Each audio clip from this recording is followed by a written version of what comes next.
In today's video, is your investment property doing well?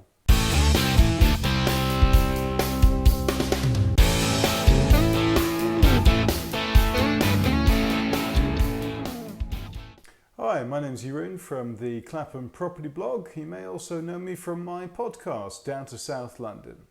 In today's video, is your investment property doing well? Well, how do you define well? See what I did there? There's a number of ways you can look at well. So is it that it's performing really well in terms of time? You don't have to spend any time looking after your investment property. Or is it that it's returning an immense percentage return? And all these percentages have been well discussed in my blog. You know I'm not a fan of the whole gross yield thing. I'm more of a return on capital employed man, but I'll get into that in just a minute. Like with anything, the more work you put in, the more return you'll get. But that's basically exchanging time for money, isn't it? Because hey, guess what? Time is money. So let's talk about time. Time's a really easy one. So if you do absolutely nothing, that would make a great investment for you, I guess. It's a bit like putting money in a savings account. You do a bit of work, you scope around, you find the best interest rate, and you plonk your money there and sit back and let your 0.1% return come to you. So it's not exactly inflation busting. You probably actually lose money in real terms. So how can you apply this to property? Well, buy-to-let is always seen as a semi sort of passive income. It's recurring definitely. Passive, maybe not so much. If you have a managing agent, yeah, then it's pretty passive. You will have to make some kind of decision at some point down the line as to what color to redecorate, or should we authorize this repair, or whatever it may be. There's always something that you need to do. In essence, it's hard work, as in the other end of the scale, being a multi-let landlord, HMOs for instance, or a buy-to-let landlord with a managing agent. You do nothing, you make less. You do a lot, you make a bit more. Time for money. So where is this balance for you? Well, I've been doing this for 20 years, and the key thing that I do is get multi-let returns. Multi-let returns means that I'm getting the same returns as someone who's letting it out by the room. But in actual fact, I only let it out on one tenancy, so a group of friends looking to share. Now, some boroughs in London, they classify this as an HMO. HMO, house and multiple occupancy, a couple plus a goldfish. Hey, guess what? It's 2 households, therefore you need a license. Like Southwark, for example, as soon as there's 3 people in there that live in 2 or more households, you need a license with all sorts of fire safety gizmos and all that sort of nonsense. It's a bit like buy-to-let, but it's just a lot more red tape. But most of the stuff that I do complies with all the red tape anyway. So it's neither here nor there, it's just a paperwork exercise. Not a problem. Still let to one group of people, still moving in at the same time, still moving out at the same time, one point of contact for repairs, makes it nice and easy to manage, doesn't it? So that's how I do the whole low input in terms of time for maximum returns thing. So rather than focus on getting the best yield whilst you've got the property, really important is that you understand that you make money when you buy the property. You go buy it at a reasonable price, and the best way to get better bang for your buck really is to add value. You'll see my previous videos and my blogs. You basically need to work it so that you add 2 or 3 pounds for every pound that you spend on building and refurbishment works.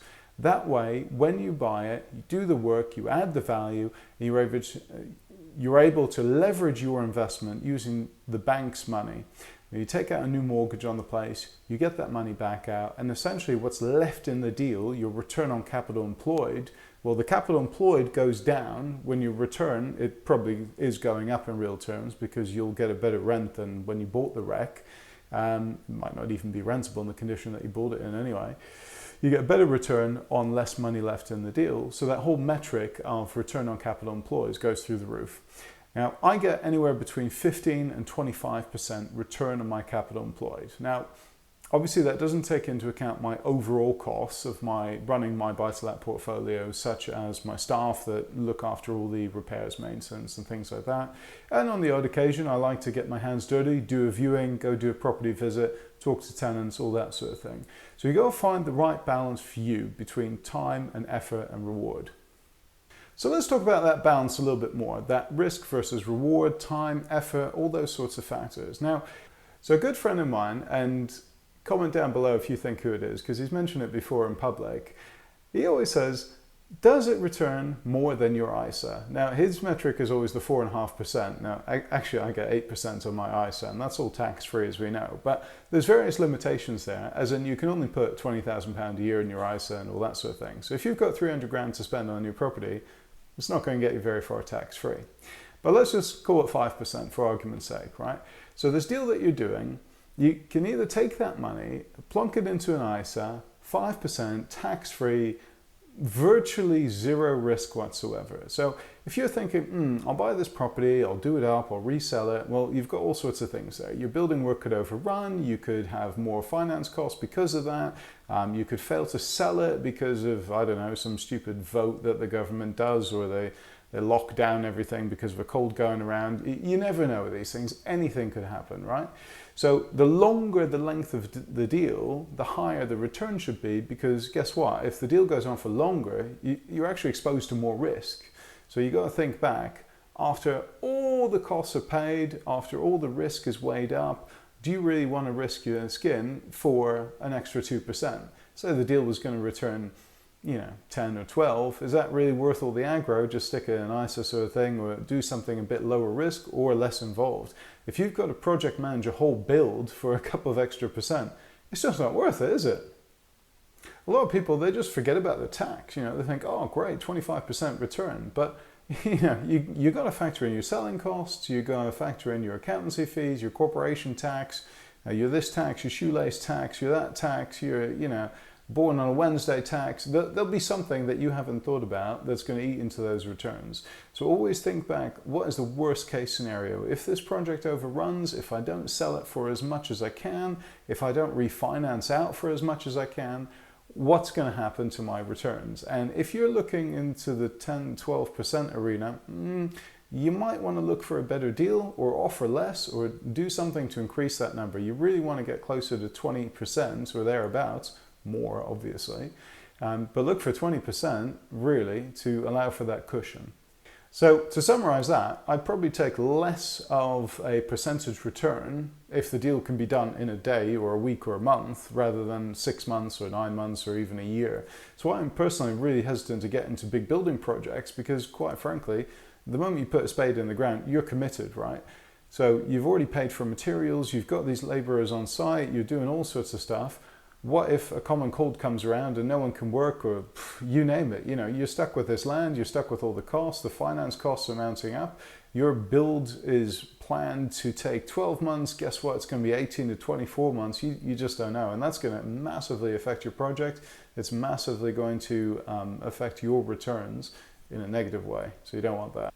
So let's talk about existing investments. So how can you compare, right? We talked about the time element of it all. Let's just assume that you do minimal management, or as much management as you'd like to do, or if you're doing too much management, outsource it and just factor that into the deal, right? You can get a good managing agent to look after your property, no problem at all. I'm sure that will eat into your returns, but compare it. So what are we comparing? Well, really, we're looking at opportunity cost. So if you compare, say for argument's sake, you've got £100,000 worth of equity in a property, you're making 500 quid a month. Well, after fees and tax and all that sort of rubbish, you could probably sell it and get 80 grand net of any tax, right? So really, you're making £500 a month, so £6,000 a year on 80 grand. So that metric, that would give you a 15% return. Could you get a better return elsewhere? Yeah, quite possibly. If you sold that and you took your 80 grand and you lent it out on a bridging loan to another developer, for example, you could get that. But be wary that you have to set up the deal, and that's not a completely recurring income. You would have to lend out the money, get the money back, then find a new borrower, and so on and so forth. You're always going to have a bit of dead time. Not so much so if you've got buy-to-let in London. They're pretty much full all the time, or at least, well, 95% of the time you would say you could let it without a void if the price is right and the presentation's good, right? So be wary of comparing like that, because you're looking at one deal for one deal. Just remember that buy-to-let or HMOs or any kind of rental property is pretty much a recurring income. Not necessarily passive, but it's definitely recurring.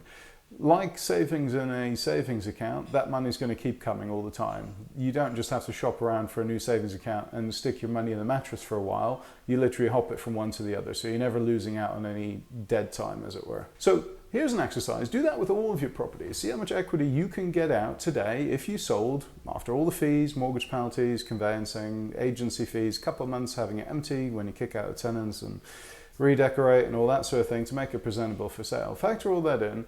Write it all down, see how much equity you've actually got ready to invest if you were to push the sell button today. And think about, right, okay, well, this is the percentage that I'm getting right now. This is the money that I could have if I sold it today, or, well, put it on the market today, get a sale, and God knows when. How big a return would I need to make to better what I've got right now? Interesting exercise to do. Pop it down on a table and see what you can find. Comment in the comment section below. See what returns we're looking to beat here. So once you know what sort of returns you're looking to beat, why not send me an email? Let me know. I'm really curious, or drop it in the comment section below. I'd love to have a look at your numbers and see what your investment properties are doing for you.